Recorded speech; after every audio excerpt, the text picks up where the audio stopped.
Sa puso ng Kabardino-Balkaria Republic ng Russia, nakatago sa ilalim ng malalawak na kabundukan at tigang na lupa, matatagpuan ng isang mahiwagang kayamanan ng kasaysayan at engineering, ang Kara-Hora Shop, isang bahagi ng malawak na underground megastructure na nababalot ng hiwaga. Ang estrukturang ito ay tila baga isang tahimik na tagapagbantay ng nakaraan, nagtatago ng mga lihim ng mga sinaunang sibilisasyon at ang kanilang hindi maipaliwanag na kaalaman sa arkitektura. Halika na at tuklasin natin ang kamangha-manghang itinatago ng Kara-Hora Shop. Ang Kara-Hora Shop ay matatagpuan sa Kabardino-Balkaria Republic ng Russia, sa kanlurang bahagi ng Caucasus Mountains, na isang rehiyon na kilala sa mga kabundukan at malalalim na kuweba. Ang eksaktong lokasyon ng shop ay hindi palaging madaling matukoy dahil sa lihim at misteryosong kalikasan ng lugar. Ngunit karaniwan itong iniuugnay sa mga bundok ng Kara-Hora, na isang bahagi ng mga natural na tanawin ng Kabardino-Balkaria. Ang Kabardino-Balkaria ay nasa timog kanlurang bahagi ng Russia na matatagpuan malapit sa hangganan ng Georgia at Caucasus. Kaya ang rehiyon ay isang mahalagang lugar sa heograpiya at kasaysayan ng mga sinaunang kabihasnan. Sa kabuuan, ang lokasyon nito ay nasa isang malayong lugar, medyo mahirap puntahan at madalas na isang destinasyon para sa mga eksperto, mga explorer at sayantipiko na nais magsaliksik ng mga misteryosong lugar sa mga kabundukan ng Caucasus. Ang mga teorya at layunin ng estruktura ay ginamit ito bilang isang tagwan o protektadong lagusan laban sa mga pagsalakay mula sa mga kaaway o mananakop upang magbigay ng ligtas na taguan para sa mga tao o ari-arian. Ito rin ay nagsilbing isang escape route sa oras ng digmaan upang mahirapan ang mga mananakop sa pagpasok dahil sa masalimuot na disenyo. Sa makatuwid, ang malalalim na tunnels at masikip na entrance ay madalas na itinatayo para sa seguridad sa mga sinaunang panahon. Ito din ay ginagamit bilang lugar para sa mga ritual o seremonyang panrelihiyon ng mga sinaunang tao. Gayun din, ang mga misteryosong marka o artifacts na nauugnay sa espiritualidad ay karaniwang natutuklasan sa ganitong uri ng estruktura. Ang Kara-Hora Shop ay bahagi ng isang hydrological system. Layunin nitong mag-imbak ng tubig para sa agrikultura o pang-araw-araw na paggamit at magbigay ng tubig sa mga lugar na kulang sa natural na daloy ng tubig. Sa kabila nito, ang estruktura ay maihahambing sa mga kanat o sinaunang irrigation systems na ginagamit para sa malawakang imbakan at distribusyon ng tubig. Ito din ay ginamit para sa pagmimina ng mahalagang mineral o bato. Dahil ang lugar ng Caucasus ay kilala sa yamang mineral at ang Kara-Hora Shop ay maaring isang bahagi ng sinaunang industriya ng pagmimina. Marahil ito ay ginamit bilang libingan o lugar ng paglilibing para sa mga mahalagang tao o leader. Dahil ang mga underground burial sites ay karaniwan sa mga sinaunang sibilisasyon tulad ng mga katakom ng Roma at Valley of the Kings sa Egypt. Ano ang kahalagahan nito sa kasalukuyang pananaliksik? Ang Kara-Hora Shop ay isang halimbawa ng posibleng advanced na teknolohiya at engineering ng mga sinaunang tao. Ang pagtatayo ng isang underground structure na may ganitong lawak at complexity ay nagbibigay liwanag sa kakayahan ng mga sinaunang kabihasnan sa paggawa ng mga makabagong sistema sa ilalim ng lupa. Ang mga sayantipiko at engineer ay patuloy na nag-aaral ng estruktura upang matutunan kung paano ito posibleng naitayo gamit ang mga makinarya at kasangkapan na mayroon sila noong panahong iyon. Ang mga estruktura tulad ng Kara-Hora Shop ay maaring magbigay ng mga clue tungkol sa mga sinaunang kultura at relihiyon. Ang mga inscription, simbolo o artifacts na matutuklasan sa loob ng shop ay maaring magpaliwanag sa mga paniniwala at ritual ng mga tao sa rehiyon. Ang pagkakaroon ng mga ritual o spiritual na layunin sa ganitong uri ng estruktura ay nag-aalok ng bagong perspektibo sa pag-unawa sa sinaunang kosmolohiya at relihiyon. Ang lokasyon ng Kara-Hora Shop sa Kabardino-Balkaria, isang rehiyon na mayaman sa mga natural na yaman, ay nagbibigay din ng oportunidad para sa mga geologists at speleologists upang pag-aralan ng mga geological formation at mineral deposits sa lugar. Maaaring magbigay ang shop ng impormasyon tungkol sa pagbuo ng mga natural na kuweba, mga fault lines at mga mineral resources na makikita sa rehiyon ng Caucasus. Ang mga pagtuklas na ito ay maaaring makatulong sa pag-unawa ng kasaysayan ng Earth at ng mga likas na yaman sa lugar. Ang mga disenyo ng mga sinaunang estruktura tulad ng Kara-Hora Shop ay nagbibigay ng insight sa arkitektura at sining ng mga sinaunang tao.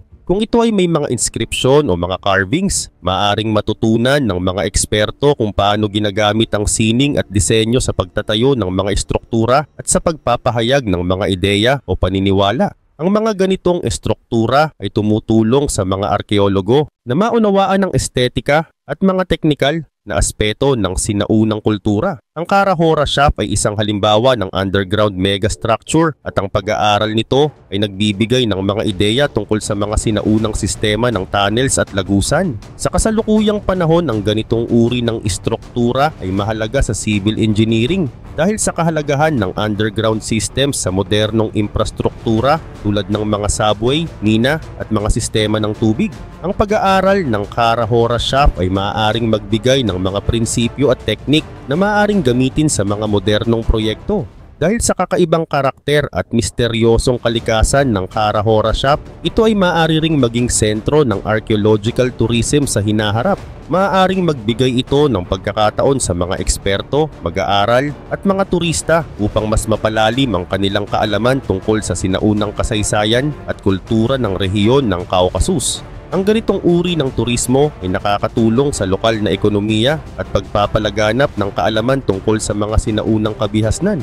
Ang mga ulat ng kakaibang enerhiya at tunog sa lugar ng Kara-Hora Shaft ay nagbibigay ng pagkakataon para sa mga siyentipiko na magsagawa ng mga eksperimento tungkol sa mga hindi pa lubos na nauunawaan na fenomena tulad ng mga geomagnetic anomalies at acoustic effects sa ilalim ng lupa. Ang mga naturang pag-aaral ay may potensyal na magbigay ng bagong kaalaman sa mga unexplained natural phenomena at makakatulong sa pagsusuri ng mga supernatural o mystical claims na may kaugnayan sa mga ganoong lugar.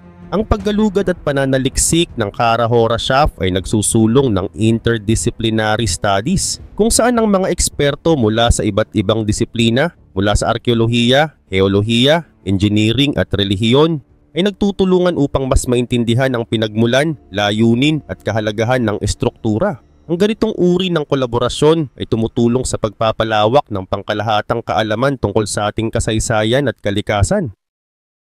Mga hindi maipaliwanag na acoustic phenomena. Ang mga explorer at speleologists na bumisita sa shaft ay nagulat ng mga kakaibang tunog tulad ng malalim na ugong na parang nagmumula sa ilalim ng lupa. Mga tunog na tila nagmumula sa tubig ngunit walang malinaw na pinagmulan. At ayon sa ilang teorya, ang mga tunog na ito ay maaaring dulot ng pressure ng hangin sa loob ng megastructure, ngunit hindi lahat ng naririnig ay maipapaliwanag ng siyensya. May mga ulat ng mga speleologists o manlalakbay na nawawala habang ini-explore ang lugar.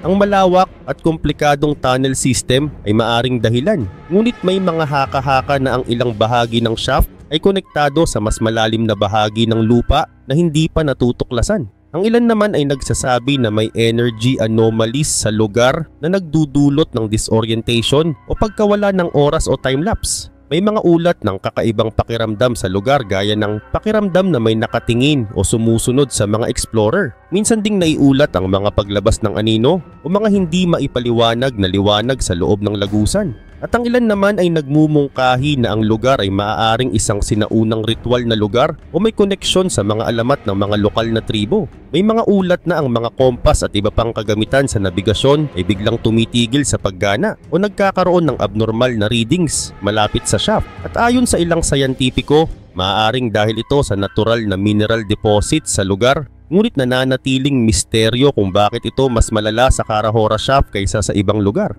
Ang mga arkeologo ay nakatuklas ng mga artifact malapit sa shaft tulad ng mga kakaibang inscription na hindi tumutugma sa kilalang wika ng rehiyon. Mga kagamitan na tila gawa sa material na hindi karaniwan sa panahong iyon. Gayun din, ang ilan sa mga ito ay nagmumungkahi na ang mga artifact ay maaaring mula sa isang naunang sibilisasyon na hindi pa nadidiskubre o maipaliwanag. Ayon sa mga lokal na alamat ng Kabardino-Balkaria, ang lugar ay maaaring tahanan ng mga espiritu ng bundok o mga nilalang na nagbabantay sa mga yaman ng lupa. At may kwento na ang Kara-Hora Shaft ay isang daanan patungo sa isang mythical na mundo sa ilalim ng lupa. Ang mga explorer ay nag-ulat ng biglaang pagbabago sa temperatura sa iba't ibang bahagi ng shaft. Ang ilan ay nagsasabing may mga bahagi na biglang nagiging malamig kahit na malalim na sa ilalim ng lupa. At may mga rehiyon din na tila may mainit na singaw na hindi maipaliwanag ang pinagmulan.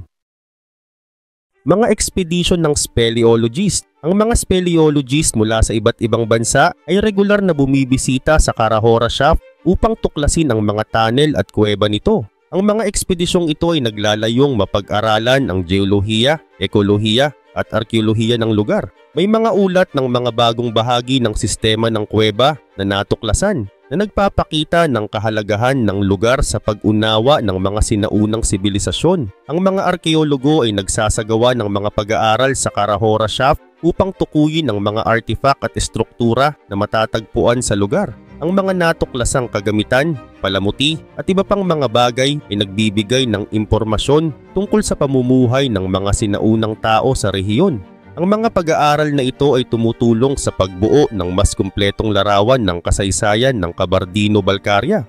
Ang mga engineering at eksperto sa teknolohiya ay nagsasagawa ng mga pagsusuri upang maunawaan kung paano itinayo ang mga estruktura sa Cara-Hora Shaft. Ang mga pagsusuring ito ay naglalayong tukuyin ang mga materyales na ginamit, mga pamamaraan ng konstruksyon at ang layunin ng mga estruktura. Ang mga natuklasan ay nagbibigay ng liwanag sa antas ng teknolohiya na mayroon ang mga sinaunang tao sa rehiyon. Ang mga eksperto sa kalusugan ay nagsasagawa ng mga pag-aaral upang matiyak ang kaligtasan ng mga ekspedisyon sa Cara-Hora Shaft. Ang mga pag-aaral na ito ay tumutukoy sa mga potensyal na panganib tulad ng mga gas, kontaminasyon at iba pang mga isyu sa kalusugan na maaaring makaapekto sa mga explorer. Ang mga rekomendasyon mula sa mga pag-aaral na ito ay mahalaga upang mapanatili ang kaligtasan ng mga susunod na ekspedisyon. Ang mga mananaliksik at dokumentarista ay regular na naglalabas ng mga ulat, artikulo at dokumentaryo tungkol sa Cara-Hora Shaft. Ang mga publikasyong ito ay naglalayong ibahagi ang mga natuklasan at kaalaman sa publiko at sa komunidad ng agham. Ang mga dokumentaryong ito ay nagbibigay ng visual na representasyon ng mga ekspedisyon at mga natuklasan na tumutulong sa pagkalat ng kaalaman tungkol sa lugar. Ang patuloy na mga ekspedisyon at pag-aaral sa Cara-Hora Shaft ay nagpapakita ng kahalagahan ng lugar sa pag-unawa ng kasaysayan at kultura ng Kabardino-Balkaria. Ang mga natuklasan mula sa mga ekspedisyong ito ay nagbibigay ng mahalagang impormasyon na nagpapalawak ng ating kaalaman tungkol sa mga sinaunang sibilisasyon at teknolohiya. Ang Cara-Hora Shaft ay natatangi dahil sa posibleng halo ng natural at ginawang istruktura, pati na rin ang patuloy na kawalan ng katiyakan sa layunin nito. Kumpara sa iba pang megalithic marvels, mas limitado ang kasalukuyang kaalaman dito. Kaya ito ay mas misteryoso at nagbibigay daan para sa patuloy na mga teorya at pananaliksik. Sa kabila ng pagkakaiba-iba, ito ay nagpapakita ng walang hanggang interes ng sangkatauhan sa paglikha ng mga monumental na estruktura na sumasalamin sa kakayahan, imahinasyon at pananampalataya ng mga sinaunang tao. Sa kabuuan nito, ang Cara-Hora Shaft ay higit pa sa isang simpleng kuweba. Ito ay isang masalimuot na sistema ng mga lagusan, natural na kamara at posibleng mga nilikhang lagusan na ginamit ng mga tao mula pa noong sinaunang panahon. Ang tunay na layunin ng estrukturang ito ay nananatiling palaisipan. Ang iba'y naniniwalang ito'y isang lugar ng ritual, isang taguan mula sa mga kaaway o marahil isang imbakan ng yaman at tubig. Sa kabila ng kawalang katiyakan, bawat bahagi nito ay tila tumutukoy sa kahusayan ng mga taong gumawa nito. Isang patunay ng kakayahan ng sinaunang tao na makipagbuno sa kalikasan upang lumikha ng kahangahangang arkitektura. Ngunit ang misteryo ay hindi nagtatapos sa estruktura nito. Ang mga explorer at scientifico na nagsisiyasat sa Cara-Hora Shaft ay nagulat ng mga kakaibang karanasan. Mula sa misteryosong tunog na nagmumula sa kailaliman hanggang sa mga hindi maipaliwanag na liwanag at anino. Ang lugar na ito ay tila baga isang daan patungo sa isang ibang mundo, puno ng mga tanong na naghihintay ng kasagutan. Habang patuloy ang modernong agham sa pagsisiyasat nito, ang Cara-Hora Shaft ay nananatiling isang mahiwagang paalala ng walang hanggang pagkauhaw ng sangkatauhan sa kaalaman at ang ating kakayahang gumawa ng kahangahangang mga bagay kahit sa pinakamadilim at pinakalihim na sulok ng mundo. Samantala, ang Kabardino-Balkaria Republic ay isang rehiyon na matatagpuan sa hilagang bahagi ng Caucasus Mountains, tahanan ng maraming natural na kababalaghan at mining resources. Ang rehiyon ay kilala rin sa Mount Elbrus, ang pinakamataas na bundok sa Europa. Ito ay mayaman sa iba't ibang mineral, kabilang ang ginto, pilak at iba pang metal na maaring minina. Posibleng ang Cara-Hora Shaft ay kaugnay ng pagmimina. Kilala rin ito sa mga karst formations, caves at iba pang geological phenomena. Kung ang Carahora Shaft ay isang natural na geological feature, maaaring bahagi ito ng isang mas malawak na karst system. Gayunpaman, kung ito ay isang mine shaft, posibleng may kaugnayan ito sa industriya ng pagmimina noong panahon ng Soviet Union, kung saan ang Caucasus ay aktibong binubuo bilang sentro ng pagmimina at industriya. Ang Carahora ay maaaring nagmula sa isang lokal na wika sa Kabardino-Balkaria tulad ng Kabardian o Balkar. Ang Kara sa ilang mga Turkic na wika ay maaaring nangangahulugang itim at ang Hora ay maaaring tumukoy sa isang bundok, kaya maaaring isalin bilang itim na bundok o itim na lugar. Sa kabila nito, maraming natural at minahan na lugar sa rehiyon ng Caucasus ang nauugnay sa mga lokal na alamat o tradisyon. Maaring may mga kwento ng mga espiritu ng bundok na nawawalang kayamanan o iba pang alamat na nakakabit sa Carahora Shaft. Ang Carahora Shaft sa Kabardino-Balkaria Republic ng Russia ay nananatiling isang misteryo at patuloy na pinag-aaralan ng mga mananaliksik. Ito ay isang patayong hukay na may lalim na humigit kumulang 40 meters, may makinis at geometrikong batong pader at nagbubukas sa isang malawak na underground na bulwagan. Ang disenyo nito na may eksaktong pagkakahanay ng mga bato na may minimal na puwang ay nagdulot ng espekulasyon kung ito ay likas o gawa ng sinaunang tao. Posibleng mula pa noong panahon ng Megalitiko, may iba't ibang teorya tungkol sa gamit at layunin ng lugar. Kabilang dito ang posibilidad na ito ay isang sinaunang sistema ng irigasyon o isang lugar para sa ritual. Gayunpaman, wala pang tiyak na petsa o ebidensya na makakapagpatunay sa tunay na pinagmulan nito. Dagdag pa rito, ang ilang mga kakaibang pangyayari tulad ng pagkamatay ng mga individual na may kaugnayan sa pag-aaral nito ay nagpalakas ng mga teorya ng sabwatan ukol sa kahalagahan ng lugar na ito.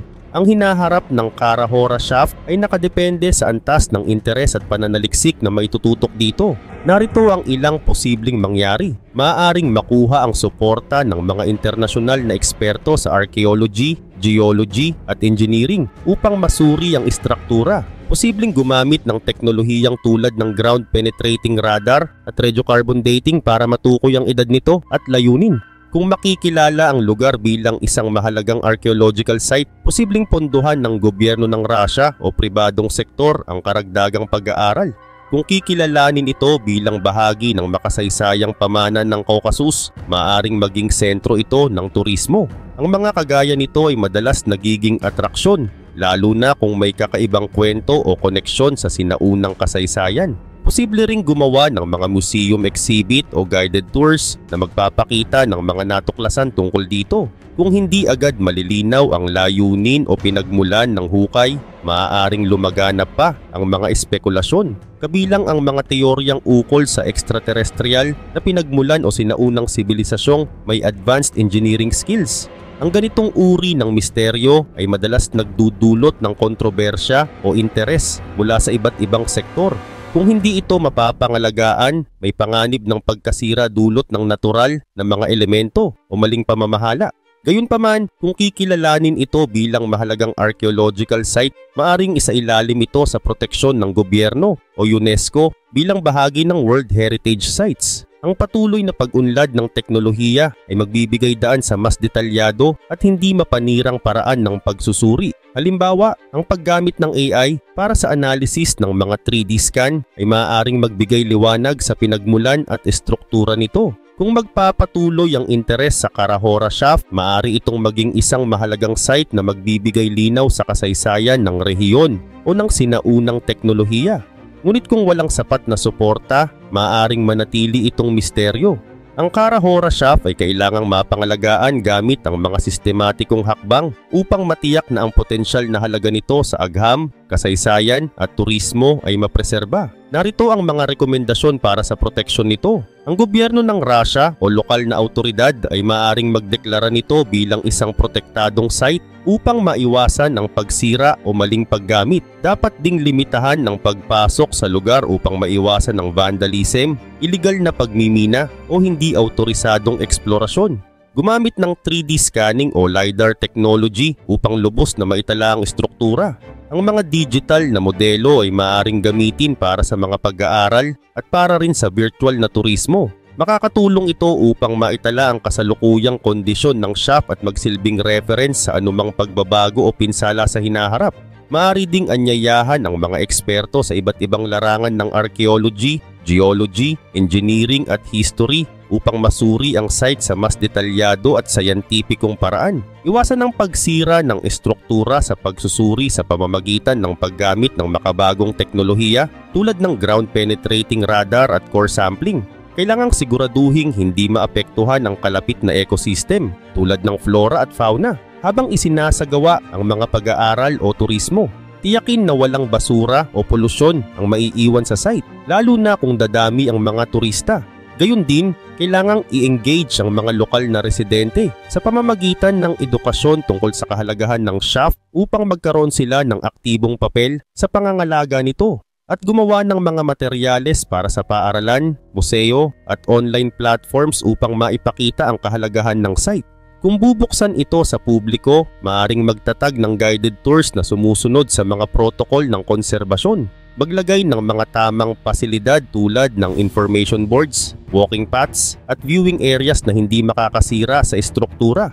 Gayunpaman, maaari ding maghanap ng pondo mula sa mga internasyonal na organisasyon tulad ng UNESCO o mga institusyong pananaliksik at makipagtulungan sa mga pribadong kumpanya upang pondohan ang konserbasyon at pag-aaral kapalit ng responsable at limitadong tourism promotion. Ang pagsunod sa mga hakbang na ito ay magtitiyak na ang Cara-Hora Shaft ay mapreserba para sa mga susunod na henerasyon habang nakikinabang ang agham, kultura at ekonomiya mula rito. Ang mga opinyon ng mga eksperto tungkol sa Cara-Hora Shaft ay nahahati at marami pa ring katanungan tungkol sa pinagmulan at layunin nito. Narito ang ilan sa mga pananaw. Ayon sa ilang geologists, ang shaft ay maaaring isang likas na karst formation o isang natural na geological structure na nabuo sa paglipas ng panahon dahil sa mga proseso ng erosyon at pagkilos ng tubig sa ilalim ng lupa. Ang ganitong uri ng geological feature ay karaniwan sa rehiyon ng Caucasus na kilala sa mga limestone at karst systems. May mga eksperto sa archaeology at engineering na naniniwalang ito ay gawa ng tao marahil ng isang sinaunang sibilisasyon. Ang makinis at geometrikong disenyo ng mga pader ay nagmumungkahi ng advanced na kaalaman sa konstruksyon. Ang ilan ay naniniwalang posibleng ito ay bahagi ng isang sistema ng irigasyon, isang ceremonial site o isang underground shelter mula sa sinaunang panahon. Itinuturing ng iba na may pagkakahawig ito sa mga megalithic structures na matatagpuan sa iba pang bahagi ng mundo na nagpapahiwatig ng isang posibleng pandaigdigang network ng kaalaman sa pagtatayo noong sinaunang panahon. Ang ilang mas kontrobersyal na pananaw ay nagsasabing ang Cara-Hora Shaft ay maaaring gawa ng mga nilalang mula sa ibang planeta o resulta ng impluensya ng extraterrestrial beings sa sinaunang tao. Ang teoryang ito ay madalas na nauugnay sa mga paranormal o pseudo-scientific na pananaliksik